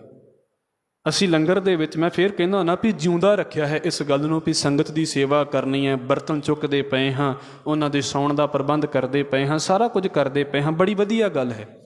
ਪਰ ਇਹ ਸਿਰਫ ਗੁਰਦੁਆਰੇ ਤੱਕ ਸੀਮਤ ਨਾ ਰਵੇ, ਸਾਡਿਆਂ ਘਰਾਂ ਦੇ ਵਿੱਚ ਵੀ ਇਹ ਹਾਲਤ ਹੋਣੀ ਚਾਹੀਦੀ ਹੈ। ਸਾਡੇ ਛੋਟੇ ਤੋਂ ਛੋਟੇ ਬੱਚੇ ਨੂੰ ਵੀ ਪਤਾ ਹੋਣਾ ਚਾਹੀਦਾ ਵੀ ਸੇਵਾ ਚੀਜ਼ ਕੀ ਹੈ ਤੇ ਇਹਨੂੰ ਕਰੀਦੀ ਕਿੱਦਾਂ ਹੈ। ਮਾਲਕ ਦੇ ਦੇਵੇ, ਇੰਨਾ ਕੁਝ ਦੇ ਦੇਵੇ ਵੀ ਬਸ ਸਾਡੇ ਕੋਲੋਂ ਸਾਂਭਿਆ ਨਾ ਜਾਵੇ, ਪਰ ਸਾਡੇ ਹਰ ਇੱਕ ਬੱਚੇ ਨੂੰ ਪਤਾ ਹੋਣਾ ਚਾਹੀਦਾ ਵੀ ਲੰਗਰ ਦੇ ਵਿੱਚ ਜਾ ਕੇ ਸੇਵਾ ਕਿੱਦਾਂ ਕਰੀਦੀ ਹੈ। ਅਤੇ ਸਾਡਾ ਬੱਚਾ ਹਰ ਇੱਕ ਇੱਦਾਂ ਦਾ ਟ੍ਰੇਨਡ ਹੋਣਾ ਚਾਹੀਦਾ, ਉਹਨੂੰ ਪਤਾ ਵੀ ਹੋਵੇ ਵੀ ਭਾਈ ਸੰਗਤ ਦੇ ਵਿੱਚ ਵਿਚਰੀਦਾ ਕਿੱਦਾਂ ਹੈ, ਉਹਨੂੰ ਇਸ ਗੱਲ ਦਾ ਪਤਾ ਹੋਵੇ। ਮੈਂ ਫੇਰ ਕਹਿ ਦੇਵਾਂ, ਐਜੂਕੇਸ਼ਨ ਵਾਲੇ ਪਾਸੇ ਤੋਂ ਸਿਰੇ ਦੇ ਉੱਤੇ ਹੋਵੇ, ਅਗਲੇ ਗੱਲਾਂ ਆਉਣਗੀਆਂ ਇਹਦੀਆਂ, ਪਰ ਇਹਦਾ ਮਤਲਬ ਕਿਤੇ ਵੀ ਇਹ ਨਹੀਂ ਹੈ ਵੀ ਉਹਨੂੰ ਇਹ ਨਾ ਪਤਾ ਹੋਵੇ ਵੀ ਗੁਰਦੁਆਰੇ ਵਿੱਚ ਜਾ ਕੇ ਬੈਠਣਾ ਕਿੱਦਾਂ ਅਤੇ ਗੁਰਦੁਆਰੇ ਵਿੱਚ ਜਾ ਕੇ ਵਿਚਰਨਾ ਕਿੱਦਾਂ ਹੈ। ਇਹਨੂੰ ਇਹ ਨਾ ਸੋਚੋ ਕਿ ਮੈਂ ਮਤਾਂ ਦੇ ਰਿਹਾ ਹਾਂ, ਮੈਂ ਖੁਦ ਸਿੱਖਦਾ ਪਿਆ ਹਾਂ, ਪਰ ਪੜ੍ਹਾਈ ਸਾਡੀ ਐਜੂਕੇਸ਼ਨ ਇਹ ਸਿਰਫ ਤਾਂ ਕਰਕੇ ਕੰਮ ਆ ਰਹੀ ਹੈ ਜੇ ਘੱਟੋ ਘੱਟ ਅਸੀਂ ਭਰੇ ਹੋਏ ਹਾਂ। ਜੇ ਅਸੀਂ ਖਾਲੀ ਹਾਂ ਨਾ ਤਾਂ ਸਾਡੀਆਂ ਪੜ੍ਹਾਈਆਂ ਕੁਝ ਨਹੀਂ ਨੇ, ਸਾਡੇ ਨਾਲੋਂ ਉਹ ਜ਼ਿਆਦਾ ਚੰਗੇ ਨੇ ਜਿਹੜੇ ਨਹੀਂ ਪੜ੍ਹੇ ਹੋਏ। ਉਹਨਾਂ ਨੂੰ ਇੰਨੀਆਂ ਟੈਨਸ਼ਨਾਂ ਨਹੀਂ ਨੇ ਜਿੰਨੇ ਪੜ੍ਹੇ ਲਿਖਿਆਂ ਨੂੰ ਅੱਜ ਕੱਲ੍ਹ ਟੈਨਸ਼ਨਾਂ ਨੇ। ਇਸ ਕਰਕੇ ਇਹਨੂੰ ਸਮਝਣ ਦੀ ਕੋਸ਼ਿਸ਼ ਕਰੋ। ਸਫਲ ਜਨਮ ਕੋਈ ਵਰਸਾਵੇ, ਕੋਈ ਵਰਸ ਜਾਵੇ ਸਾਡੇ ਕੋਲੋਂ, ਮਤਲਬ ਅਸੀਂ ਕਿਸੇ ਨੂੰ ਸੰਤੁਸ਼ਟ ਕਰ ਸਕੀਏ। ਇੱਕ ਹੋਰ ਗੱਲ, ਖਾਸ ਕਰਕੇ ਗੁਰਦੁਆਰਿਆਂ ਲਈ, ਸਾਲ ਦੇ ਵਿੱਚ ਕਿੰਨੇ ਸਮਾਗਮ ਹੁੰਦੇ ਨੇ ਜਿਹਦੇ ਵਿੱਚ ਗੁਰਦੁਆਰਿਆਂ ਦੇ ਵਿੱਚ ਲੋਕੀ ਬਰਤਨ ਚੜ੍ਹਾ ਜਾਂਦੇ ਨੇ। ਚੜ੍ਹਾਉਣੇ ਚਾਹੀਦੇ ਜਾਂ ਨਹੀਂ ਚੜ੍ਹਾਉਣੇ ਚਾਹੀਦੇ ਇਹ ਤੁਹਾਨੂੰ ਵੀ ਪਤਾ ਵੀ ਕਿਸੇ ਨੂੰ ਨਹੀਂ ਪਹੁੰਚਦੇ, ਪਰ ਇੱਕ ਟਰੈਂਡ ਚੱਲਿਆ ਆ ਰਿਹਾ ਵੀ ਬਿਸਤਰਾ ਵੀ ਚੜ੍ਹਾਉਣਾ ਹੈ ਅਤੇ ਜੀ ਬਰਤਨ ਵੀ ਚੜ੍ਹਾਉਣੇ ਨੇ। ਹੁਣ ਕੀ ਹੁੰਦਾ ਜੀ, ਬਰਤਨ ਵੀ ਚੜ੍ਹ ਗਏ, ਬਿਸਤਰੇ ਵੀ ਚੜ੍ਹ ਗਏ, ਕਿੰਨੇ ਚੜ੍ਹ ਗਏ, ਗਿਣਤੀ ਨਹੀਂ ਕੋਈ। ਅਤੇ ਬਾਅਦ ਦੇ ਵਿੱਚ ਕੀ ਹੁੰਦਾ ਹੈ, ਜੇ ਤੇ ਪ੍ਰਬੰਧ ਸੰਭਾਲਣ ਵਾਲਾ ਚੰਗਾ ਨਾ ਹੋਵੇ ਤੇ ਫਿਰ ਕੀ ਹੁੰਦਾ ਵੀ ਜਿਹੜੇ ਬਰਤਨ ਨੇ ਉੱਥੇ ਪਏ ਪਏ ਥਾਲੀਆਂ ਨੂੰ ਜੰਗਾਲ ਵੀ ਲੱਗ ਗਏ। ਹੋ ਜਾਂਦਾ ਕਈਆਂ ਵਾਰ, ਉੱਥੇ ਜਿਹੜੇ ਲੋਕਾਂ ਨੇ ਕੌਲੇ ਦਾਨ ਕੀਤੇ ਸੀ, ਦਿੱਤੇ ਸੀ, ਉਹਨਾਂ ਨੂੰ ਵੀ ਜੰਗਾਲ ਲੱਗ ਗਿਆ, ਕਿਉਂਕਿ ਇੱਦਾਂ ਦਾ ਸਿਸਟਮ ਹੁੰਦਾ ਵੀ ਇੱਕ ਵਾਰ ਵਿੱਚ ਪਾਣੀ ਪੈ ਜੇ, ਦੁਬਾਰਾ ਕਦੀ ਖੋਲ੍ਹੋ ਨਾ ਅਤੇ ਉਹਨਾਂ ਨੂੰ ਆਪਣੇ ਆਪ ਹੀ ਜੰਗਾਲ ਲੱਗ ਜਾਣਾ। ਉਹ ਪਏ ਪਏ ਖਰਾਬ ਹੋ ਗਏ। ਬਿਸਤਰੇ ਦਿੱਤੇ ਸੀ, ਅਣਸੀਤੇ ਬਿਸਤਰੇ ਖਰਾਬ ਹੋ ਗਏ ਪਏ ਪਏ, ਜੇ ਕਿਸੇ ਨੇ ਮੰਗੇ ਉਹਨੂੰ ਨਹੀਂ ਦਿੱਤੇ, ਪਰ ਉੱਥੇ ਪਏ ਪਏ ਖਰਾਬ ਹੋ ਗਏ ਵੀ ਕੋਈ ਨਹੀਂ, ਖਰਾਬ ਹੋ ਜਾਣ ਪਰ ਆਪਾਂ ਦੇਣੇ ਨਹੀਂ। ਫਿਰ ਇਹ ਗੁਰੂ ਨਾਨਕ ਦੇ ਘਰ ਦਾ ਰੂਲ ਨਹੀਂ ਹੈ। ਸਾਡੇ ਘਰ 'ਚ ਪਈ ਚੀਜ਼ ਖਰਾਬ ਹੋ ਜਾਵੇ ਪਰ ਸਾਡਾ ਕਿਸੇ ਨੂੰ ਦੇਣ ਨੂੰ ਜੀ ਨਾ ਕਰੇ, ਫਿਰ ਇਹ ਥੋੜ੍ਹੀ ਜਿਹੀ ਦਿਲ ਦੀ ਗਰੀਬੀ ਹੈ, ਇਹ ਦਿਲ ਦੀ ਤੰਗੀ ਹੈ। ਇੱਦਾਂ ਨਹੀਂ, ਮੈਂ ਫੇਰ ਕਹਿ ਦੇਵਾਂ, ਲੋੜ ਵਾਲੀ ਚੀਜ਼ ਵਰਤੀਏ, ਪਰ ਜੇ ਸਾਨੂੰ ਲੱਗਦਾ ਵੀ ਹੁਣ ਸਾਨੂੰ ਇਹਦੀ ਲੋੜ ਨਹੀਂ ਹੈ ਅਤੇ ਕਿਸੇ ਹੋਰ ਦੇ ਕੰਮ ਆ ਸਕਦੀ ਹੈ, ਅਤੇ ਉਹਨੂੰ ਨੁਕਰੇ ਭਰ ਕੇ ਰੱਖਣ ਦੀ ਬਜਾਏ ਥੋੜ੍ਹਾ ਜਿਹਾ ਦਿਲ ਵੱਡਾ ਕਰੀਏ ਅਤੇ ਉਹਨੂੰ ਵੰਡਣ ਦੀ ਆਦਤ ਪਾਈਏ ਵੀ ਇਹਦੇ ਨਾਲ ਅਸੀਂ ਵਰਸਾਉਣਾ ਹੈ, ਕਿਸੇ ਦਾ ਭਲਾ ਕਰਨਾ ਹੈ। ਹੌਲੀ ਹੌਲੀ ਆਦਤ ਪਵੇਗੀ। ਮੈਂ ਨਹੀਂ ਕਹਿੰਦਾ ਵੀ ਹੈ ਨਹੀਂ ਹੈ, ਹੈ ਜ਼ਰੂਰ ਹੈ, ਪਰ ਕੋਸ਼ਿਸ਼ ਕਰਿਓ। ਪਹਿਲਾਂ ਅਸੀਂ ਕਰਦੇ ਹੁੰਦੇ ਸੀ ਇਹ ਸਾਰਾ ਕੁਝ, ਹੌਲੀ ਹੌਲੀ ਅਸੀਂ ਘਟਾਉਣਾ ਸ਼ੁਰੂ ਕਰ ਦਿੱਤਾ ਵੀ ਨਹੀਂ, ਇੱਦਾਂ ਕੁਝ ਨਹੀਂ ਹੁੰਦਾ। ਨਹੀਂ, ਸਾਡਾ ਵੰਡ ਛਕੋ ਦਾ ਸਿਧਾਂਤ ਉਹ ਚੱਲਦਾ ਹੀ ਰਹਿਣਾ ਚਾਹੀਦਾ ਹੈ। ਇਸ ਚੀਜ਼ ਨੂੰ ਥੋੜ੍ਹਾ ਜਿਹਾ ਸਮਝਣ ਦੀ ਕੋਸ਼ਿਸ਼ ਕਰੀਏ। ਇੱਕ ਹੋਰ ਅਸੀਂ ਪੌੜੀ ਵਿਚਾਰ ਲਈਏ। ਜ਼ਿਆਦਾ ਸਮਾਂ ਇਸ ਕਰਕੇ ਮੈਂ ਆਪ ਜੀ ਦੇ ਨਾਲ ਇਸ ਪਾਸੇ ਤੋਂ ਲਾਇਆ ਹੈ ਵੀ ਆਪਣੇ ਘਰ ਨੂੰ ਨੀਵਾਂ ਨਾ ਰੱਖਿਓ, ਆਪਣੇ ਅੰਦਰ ਨੂੰ ਵੀ ਨੀਵਾਂ ਨਾ ਰੱਖਿਓ, ਇਹਨੂੰ ਭਰ ਕੇ ਰੱਖੋ। ਸਾਡੇ ਕੋਲ ਇੰਨੀ ਕੁ ਸਿੱਖਿਆ ਤਾਂ ਹੋਵੇ, ਇਹ ਨਾ ਹੋਵੇ ਵੀ ਸਾਨੂੰ ਜਿਹੜਾ ਗੱਲਾਂ ਲਾ ਲਵੇ ਅਸੀਂ ਉਹਦੇ ਪਿੱਛੇ ਤੁਰ ਪਵੇ ਵੀ ਹਾਂ ਇਹਦੇ ਕੋਲ ਗੱਲਾਂ ਜ਼ਿਆਦਾ ਵਧੀਆ ਨੇ। ਅੱਜ ਕੱਲ੍ਹ ਨਾ ਇਹ ਚਲੋ ਗੱਲ ਦੇ ਵਿੱਚੋਂ ਫਿਰ ਗੱਲ ਆ ਗਈ ਹੈ, ਜਿਹੜੇ ਮੋਟੀਵੇਸ਼ਨਲ ਸਪੀਕਰ ਨੇ, ਤੁਸੀਂ ਉਹਨਾਂ ਨੂੰ ਸੁਣ ਕੇ ਵੇਖਿਓ, ਦੁਨੀਆ ਕਿੰਨੀ ਉਹਨਾਂ ਦੀ ਫੈਨ ਹੋਈ ਪਈ ਆ। ਵੀ ਕਿਉਂਕਿ ਮੋਟੀਵੇਟ ਕਰਦੇ ਨੇ। ਅਤੇ ਮੋਟੀਵੇਟ ਕਿਉਂ ਕਰਦੇ ਨੇ ਉਹ? ਇਸ ਕਰਕੇ ਵੀ ਦੁਨੀਆ ਖੁਦ ਮੋਟੀਵੇਟਡ ਨਹੀਂ ਹੈ, ਦੁਨੀਆ ਖੁਦ ਹੀ ਢਿੱਲੀ ਹੋਈ ਪਈ ਹੈ। ਕਿਤਾਬਾਂ ਪੜ੍ਹੀ ਜਾਂਦੀ ਹੈ ਦੁਨੀਆ, ਪੜ੍ਹਾਈ ਨਹੀਂ ਹੈ ਘੱਟ ਦੁਨੀਆ ਦੀ, ਬਹੁਤ ਜ਼ਿਆਦਾ ਪੜ੍ਹਦੀ ਹੈ, ਪਰ ਉਹਨੂੰ ਕੁਝ ਇੱਦਾਂ ਦਾ ਲੱਭਦਾ ਹੀ ਨਹੀਂ ਹੈ ਪੜ੍ਹਨ ਨੂੰ ਜਿਹਨੂੰ ਪੜ੍ਹ ਕੇ ਉਹ ਚੜ੍ਹਦੀ ਕਲਾ ਦੇ ਵਿੱਚ ਰਹੇ, ਜਿਹਨੂੰ ਪੜ੍ਹ ਕੇ ਉਹ ਕਹੇ ਵੀ ਹਾਂ ਮੈਂ ਬੜਾ ਤਗੜਾ ਹੋ ਗਿਆ ਜੀ। ਨਹੀਂ ਹੋ ਰਿਹਾ। ਉਹ ਫਿਰ ਉਹਨਾਂ ਨੂੰ ਹੀ ਸੁਣਨਾ ਪੈਂਦਾ ਜਾ ਕੇ ਉਹਨਾਂ ਨੂੰ, ਮਤਲਬ ਉਹਨਾਂ ਦੇ ਕੋਲੋਂ ਉਹ ਨਾ ਤਾਂ ਸਿਲੇਬਸ ਪੜ੍ਹਾਉਂਦੇ ਨੇ ਕਿਸੇ ਨੂੰ। ਹੁਣ ਮੋਟੀਵੇਸ਼ਨਲ ਸਪੀਕਰ ਸਿਲੇਬਸ ਥੋੜ੍ਹਾ ਪੜ੍ਹਾ ਰਹੇ ਨੇ ਵੀ ਭਾਈ ਤੁਹਾਨੂੰ ਆਹ ਫਾਰਮੂਲਾ ਦੇਣਾ ਤਾਂ ਤੁਹਾਨੂੰ ਆਹ ਦੇਣਾ। ਗੱਲਾਂ ਵੇਖੋ ਨੋਰਮਲ ਹੀ ਕਰਦੇ ਪਏ ਨੇ, ਜਿਹੜੀਆਂ ਬੇਸਿਕ ਗੱਲਾਂ ਨੇ ਉਹੀ ਸਿਖਾ ਰਹੇ ਨੇ, ਕਿਉਂਕਿ ਬੰਦੇ ਨੇ ਇੰਨਾ ਕੁਝ ਯਾਦ ਕਰ ਲਿਆ ਅਤੇ ਬੇਸਿਕ ਭੁੱਲ ਗਿਆ ਹੈ। ਇਸ ਕਰਕੇ ਤੁਸੀਂ ਉਹਨਾਂ ਨੂੰ ਵੇਖੋ, ਦੁਨੀਆ ਉਹਨਾਂ ਦੇ ਕੋਲ ਜਾ ਕੇ ਬੈਠੀ, ਅਤੇ ਜੇ ਖੁਦ ਬੰਦਾ ਉਹਨਾਂ ਮੋਟੀਵੇਟਡ ਹੋਵੇ ਤਾਂ ਕੀ ਲੋੜ ਹੈ ਉਹਨਾਂ ਦੇ ਕੋਲ ਜਾ ਕੇ ਬੈਠਣ ਦੀ? ਬੰਦਾ ਖੁਦ ਕਿਉਂ ਨਹੀਂ ਇੰਨਾ ਤਗੜਾ ਹੁੰਦਾ? ਸਤਿਗੁਰੂ ਗੁਰੂ ਰਾਮਦਾਸ ਸਾਹਿਬ ਮਹਾਰਾਜ ਜੀ ਦਾ ਸ਼ਬਦ ਕਹਿ ਕੇ ਚਲੋ ਅਸੀਂ ਇੱਥੇ ਸਮਾਪਤੀ ਕਰਾਂਗੇ। ਸਤਿਗੁਰੂ ਕਹਿੰਦੇ ਨੇ ਵੀ ਭਾਈ ਤੁਹਾਡੇ ਘਰ ਦੇ, ਤੁਹਾਡਾ ਘਰ, ਤੁਹਾਡਾ ਮਹਿਲ, ਤੁਹਾਡਾ ਬਣਾਇਆ ਹੋਇਆ ਜੋ ਕੁਝ ਹੈ ਇਹ ਸਾਰਾ ਕੁਝ ਹੀ ਪਵਿੱਤਰ ਹੈ। ਪਰ ਇਹ ਪਵਿੱਤਰ ਪਤਾ ਕਦੋਂ ਹੈ? ਜਦੋਂ ਇਸ ਘਰ ਦੇ ਵਿੱਚੋਂ ਤੁਸੀਂ ਕਿਸੇ ਦੀ ਮਦਦ ਕਰ ਦਿੰਦੇ ਜੀ। ਉਹਨੂੰ ਸਤਿਗੁਰੂ ਕਹਿੰਦੇ ਨੇ ਤਿਨ ਕੇ ਘਰ ਮੰਦਰ ਮਹਿਲ ਸਰਾਈ ਸਭ ਪਵਿੱਤ ਹੈ। ਸਾਰਾ ਕੁਝ ਹੀ ਪਵਿੱਤਰ ਹੈ। ਕਦੋਂ? ਜਿਨੀ ਗੁਰਮੁਖ ਸੇਵਕ ਸਿੱਖ ਅਭਿਆਗਤ ਜਾਏ ਵਰਸਾਤੇ।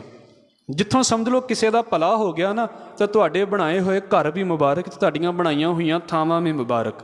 ਆਖਰੀ ਗੱਲ ਕਹਿ ਕੇ ਸਮਾਪਤੀ ਕਰਾਂਗਾ। ਕਿਸੇ ਵੇਲੇ ਸਾਨੂੰ ਲੱਗੇ ਵੀ ਸਾਡੇ ਕੋਲ ਤਾਂ ਕੁਝ ਹੈ ਹੀ ਨਹੀਂ ਤੇ ਅਸੀਂ ਸੇਵਾ ਕਿੱਦਾਂ ਕਰ ਸਕਦੇ। ਇਹ ਗੱਲ ਮੈਂ ਪਹਿਲਾਂ ਵੀ ਆਪ ਜੀ ਦੇ ਨਾਲ ਸਾਂਝੀ ਕੀਤੀ ਹੈ। ਸਾਡਾ ਕੈਂਪ ਲੱਗਾ ਸੀ ਪਿੰਗਲਵਾੜੇ, ਭਗਤ ਪੂਰਨ ਸਿੰਘ ਜੀ ਦਾ ਅਸਥਾਨ ਹੈ ਮਾਨਾਵਾਲਾ, ਉੱਥੇ ਕੈਂਪ ਲੱਗਾ ਸੀ। ਅਤੇ ਉਹਨਾਂ ਨੇ ਗੱਲ ਦੱਸੀ ਸੀ, ਕਿਉਂਕਿ ਉਹਨਾਂ ਨੇ ਘਰ-ਬਾਰ ਛੱਡਤਾ ਸੀ ਅਤੇ ਸਤਿਗੁਰੂ ਜੀ ਦੇ ਅਸਥਾਨ ਦੇ ਉੱਤੇ ਡੇਰਾ ਸਾਹਿਬ ਗੁਰੂ ਅਰਜਨ ਸਾਹਿਬ ਮਹਾਰਾਜ ਜੀ ਦਾ ਅਸਥਾਨ, ਅਤੇ ਉੱਥੇ ਰਹਿੰਦੇ ਹੁੰਦੇ ਸੀ। ਪਾਰਟੀਸ਼ਨ ਤੋਂ ਪਹਿਲਾਂ ਦੀ ਗੱਲ ਹੈ। ਉਹ ਕਹਿੰਦੇ ਵੀ ਮੈਂ ਵੇਖਣਾ ਵੀ ਰਾਤ ਨੂੰ ਲੰਗਰ ਜਦੋਂ ਤਿਆਰ ਹੋਣਾ ਅਤੇ ਜਿਹੜੇ ਕੋਲਿਆਂ ਦੇ ਉੱਤੇ ਲੱਕੜਾਂ ਦੇ ਉੱਤੇ ਲੰਗਰ ਤਿਆਰ ਹੋਣਾ, ਅਤੇ ਜਦੋਂ ਲੰਗਰੀ ਨੇ ਦਾਲ ਪ੍ਰਸ਼ਾਦਾ ਤਿਆਰ ਕਰ ਲੈਣਾ ਅਤੇ ਉਹ ਉੱਦਾਂ ਹੀ ਬਲਦੀਆਂ ਰਹਿਣੀਆਂ। ਤੁਸੀਂ ਵੀ ਤਾਂ ਵੇਖਿਆ ਹੀ ਹੋਵੇਗਾ ਵੀ ਜਦੋਂ ਚੁੱਲ੍ਹੇ ਦੇ ਵਿੱਚ ਹੋ ਗਿਆ ਤਾਂ ਬਸ ਲੱਕੜਾਂ ਬਲਦੀਆਂ ਰਹਿੰਦੀਆਂ ਨੇ। ਘਰ ਵਾਲੇ ਤਾਂ ਸੰਭਾਲ ਲੈਂਦੇ ਨੇ, ਗੁਰਦੁਆਰਿਆਂ ਵਿੱਚ ਤਾਂ ਅਕਸਰ ਨਹੀਂ ਕੋਈ ਸੰਭਾਲਦਾ ਵੀ ਕੋਈ ਨਹੀਂ ਵੇਖੀ ਜਾਊਗੀ। ਉਹ ਕਹਿੰਦੇ ਕਿ ਮੈਂ ਜਦੋਂ ਵੇਖਣਾ ਕਿ ਕਿੰਨੇ ਕੋਲੇ ਜਿਹੜੇ ਸੀ ਉਹ ਅਜੇ ਬਾਲਣ ਜੋਗੇ ਹੈਗੇ ਸੀ ਵੀ ਦੂਜੇ ਦਿਨ ਵੀ ਬਾਲੇ ਜਾ ਸਕਦੇ ਸੀ, ਉਹਨੂੰ ਉੱਦਾਂ ਹੀ ਛੱਡਦੇ ਰਹਿਣਾ, ਉਹਨਾਂ ਸਾਰੀ ਰਾਤ ਮੱਗਦੇ ਰਹਿਣਾ ਤਾਂ ਸਵੇਰ ਨੂੰ ਸਵਾਹ ਬਣ ਜਾਣੀ। ਕਹਿੰਦੇ ਹੌਲੀ ਹੌਲੀ ਨਾ ਮੇਰੇ ਮਨ 'ਚ ਇਹ ਖਿਆਲ ਆਇਆ ਵੀ ਸਤਿਗੁਰੂ ਗੁਰੂ ਅਰਜਨ ਸਾਹਿਬ ਮਹਾਰਾਜ, ਮੇਰੇ ਕੋਲ ਬਹੁਤਾ ਕੁਝ ਤਾਂ ਹੈ ਨਹੀਂ ਵੀ ਜਿਹੜਾ ਮੈਂ ਤੈਨੂੰ ਦੇ ਦੇਵਾਂ, ਕਿਉਂਕਿ ਹਾਲਤ ਹੀ ਇੱਦਾਂ ਦੀ ਸੀ ਲੰਗਰ ਦੇ ਵਿੱਚੋਂ ਪ੍ਰਸ਼ਾਦਾ ਛਕਣਾ ਅਤੇ ਸਾਰਾ ਦਿਨ ਉੱਥੇ ਹੀ ਸੇਵਾ ਕਰਦੇ ਰਹਿਣਾ। ਵੀ ਮੇਰੇ ਕੋਲ ਇੱਦਾਂ ਦਾ ਪੈਸਾ ਤਾਂ ਹੈ ਨਹੀਂ ਵੀ ਸੱਚੇ ਪਾਤਸ਼ਾਹ ਵੀ ਮੈਂ ਤੈਨੂੰ ਇੰਨੇ ਪੈਸੇ ਦੇਈ ਜਾਵਾਂ, ਜਾਂ ਮੇਰੇ ਕੋਲ ਇੰਨਾ ਕੁਝ ਨਹੀਂ ਹੈ। ਪਰ ਮੈਂ ਇੱਕ ਕੰਮ ਕਰਦਾ, ਮੈਂ ਬਚਾ ਜ਼ਰੂਰ ਸਕਦਾ ਹਾਂ। ਉਹ ਕਹਿੰਦੇ ਮੈਂ ਕੀ ਕੀਤਾ, ਇਹ ਕੰਮ ਕਰਨਾ ਸ਼ੁਰੂ ਕਰ ਦਿੱਤਾ ਵੀ ਜਿਹੜੇ ਚੰਗੀ ਤਰ੍ਹਾਂ ਕੋਲੇ ਬਲੇ ਨਹੀਂ ਸੀ ਹੁੰਦੇ, ਅਗਲੇ ਦਿਨ ਦੁਬਾਰਾ ਜਲ ਸਕਦੇ ਸੀ, ਮੈਂ ਉਹਨਾਂ ਨੂੰ ਬੁਝਾਉਣ ਦਾ ਕੰਮ ਸ਼ੁਰੂ ਕਰ ਦਿੱਤਾ ਵੀ ਇਹਨਾਂ ਨੂੰ ਮੈਂ ਬਚਾ ਲਵਾਂ, ਕੱਲ੍ਹ ਇਹ ਦੁਬਾਰਾ ਅੱਗ ਦੇ ਵਿੱਚ ਕੰਮ ਆ ਜਾਣਗੇ। ਜਿਹੜੀ ਲੱਕੜ ਕਿਤੇ ਬਲਦੀ ਰਹਿ ਜਾਣੀ ਉਹਨੂੰ ਬੰਦ ਕਰ ਦੇਣਾ ਵੀ ਕੱਲ੍ਹ ਇਹ ਆਪਣੇ ਆਪ ਸੜ ਕੇ ਖਤਮ ਨਾ ਹੋ ਜਾਵੇ, ਵੇਸਟ ਨਾ ਹੋ ਜਾਵੇ, ਕੱਲ੍ਹ ਇਹ ਦੁਬਾਰਾ ਕੰਮ ਦੇ ਵਿੱਚ ਆ ਜਾਵੇ। ਕਿੱਡੀ ਕਮਾਲ ਦੀ ਇੱਕ ਸੋਚ ਹੈ ਨਾ ਇਸ ਪਾਸੇ ਤੋਂ ਵੀ ਮੈਂ ਕਹਾਂ ਜੀ ਮੇਰੇ ਕੋਲ ਤਾਂ ਕੁਝ ਹੈ ਹੀ ਨਹੀਂ, ਕੁਝ ਨਾ ਹੋਣ 'ਤੇ ਅਸੀਂ ਕਿੱਦਾਂ ਕਿਸੇ ਦੀ ਸੇਵਾ ਕਰ ਸਕਦੇ ਹਾਂ। ਮਾਲਕ ਨੇ ਇੰਨਾ ਸਾਨੂੰ ਭਰਿਆ ਹੈ। ਸਤਿਗੁਰੂ ਕਿਰਪਾ ਕਰਨ। ਗੁਰੂ ਨਾਨਕ ਸਾਹਿਬ ਮਹਾਰਾਜ ਨੂੰ ਸਿੱਧਾ ਨੇ ਕਿਹਾ ਸੀ ਨਾ ਵੀ ਮਹਾਰਾਜ ਤੁਸੀਂ ਕਹਿੰਦੇ ਜੇ ਵੀ ਵੰਡ ਕੇ ਛਕਣਾ ਚਾਹੀਦਾ, ਅਤੇ ਆਹ ਤੁਹਾਨੂੰ ਅਸੀਂ ਤਿਲ ਦਿੰਦੇ ਹਾਂ ਅਤੇ ਤਿਲ ਨੂੰ ਵੰਡੋ। ਅਤੇ ਮਹਾਰਾਜ ਨੂੰ ਸਵਾਲ ਤਾਂ ਉਹਨਾਂ ਨੇ ਇਹ ਪਾਇਆ ਸੀ ਵੀ ਜਦੋਂ ਚੀਜ਼ ਥੋੜ੍ਹੀ ਹੋਵੇਗੀ ਫਿਰ ਕਿੱਦਾਂ ਵੰਡ ਲਵਾਂਗੇ, ਸਾਡੇ ਵਿੱਚ ਵੀ ਹੋਏ ਵੀ ਥੋੜ੍ਹੀ ਚੀਜ਼ ਕਿੱਦਾਂ ਵੰਡਾਂਗੇ। ਉਹ ਕਹਿੰਦੇ ਨਾ ਵੀ ਮਹਾਰਾਜ ਨੇ ਬਸ ਤਿਲ ਨੂੰ ਜਿਹੜਾ ਉਹ ਕੁੰਡੇ ਦੇ ਵਿੱਚ ਪਾਇਆ ਅਤੇ ਰਗੜਨਾ ਸ਼ੁਰੂ ਕਰ ਦਿੱਤਾ, ਅਤੇ ਮਹਾਰਾਜ ਨੇ ਨਾਲ ਉਹਦੇ ਵਿੱਚ ਉਹ ਪਾਣੀ ਪਾ ਦਿੱਤਾ ਵੀ ਵਰਤਾ ਦਿਓ ਸਾਰਿਆਂ ਨੂੰ। ਗੱਲ ਕੀ ਸੀ ਵੀ ਇੱਕ ਦਿਲ ਹੋਵੇ ਵੀ ਆਹ ਚੀਜ਼ ਮੈਂ ਦੇ ਦੇਣੀ ਹੈ ਕਿਸੇ ਨੂੰ, ਫਿਰ ਆਪਣੇ ਆਪ ਹੀ ਦਿਲ ਵੱਡੇ ਹੋ ਜਾਣਗੇ। ਸਤਿਗੁਰੂ ਕਹਿੰਦੇ ਨੇ ਵੀ ਭਾਈ ਸਿੱਖ ਉਹ ਜਿਹਦੇ ਕੋਲੋਂ ਕੋਈ ਵਰਸਾਇਆ ਜਾਵੇ, ਸਿੱਖ ਉਹ ਜਿਹਦੇ ਘਰ ਦੇ ਵਿੱਚੋਂ ਕੋਈ ਖਾਲੀ ਨਾ ਜਾਵੇ, ਸਿੱਖ ਉਹ ਹੈ ਜਿਹਦੇ ਕੋਲੋਂ ਵੀ ਕੋਈ ਖਾਲੀ ਨਾ ਜਾਵੇ। ਸਿਰਫ ਪੈਸੇ ਵਾਲਾ ਪਾਸਾ ਨਹੀਂ, ਸਿੱਖ ਦੇ ਕੋਲੋਂ ਇੱਕ ਚੜ੍ਹਦੀ ਕਲਾ ਬੰਦਾ ਲੈ ਕੇ ਜਾਵੇ। ਇਹ ਮੇਨ ਗੱਲ ਹੈ। ਗੁਰੂ ਬਖਸ਼ਿਸ਼ ਦੇ ਸਦਕਾ ਕੁਝ ਕੁ ਬੇਨਤੀਆਂ ਆਪ ਜੀ ਦੇ ਚਰਨਾਂ ਦੇ ਵਿੱਚ ਕੀਤੀਆਂ ਨੇ। ਅੱਗੇ ਜਿੱਦਾਂ ਸਮਾਂ ਬਣੇਗਾ ਅਸੀਂ ਵਿਚਾਰਨ ਦੀ ਕੋਸ਼ਿਸ਼ ਕਰਾਂਗੇ। ਆਪ ਜੀ ਦੇ ਚਰਨਾਂ ਦੇ ਵਿੱਚ ਬੇਨਤੀ ਕਰਦਿਆਂ ਹੋਈਆਂ ਭੁੱਲਾਂ ਦੀ ਖਿਮਾ ਫਤਿਹ ਨਾਲ ਸਾਂਝ ਪਾਓ ਜੀ। ਵਾਹਿਗੁਰੂ ਜੀ ਕਾ ਖਾਲਸਾ, ਵਾਹਿਗੁਰੂ ਜੀ ਕੀ ਫਤਿਹ। ਵਾਹਿਗੁਰੂ।